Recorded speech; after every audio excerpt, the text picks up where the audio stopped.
The problem is he has a court order.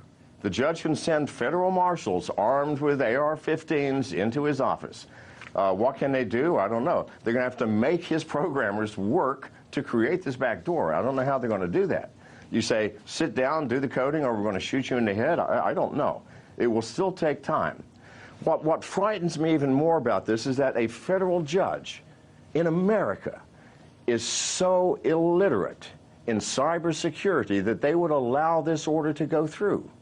Donald Trump, the lead Republican nominee, he said, we need to boycott Apple.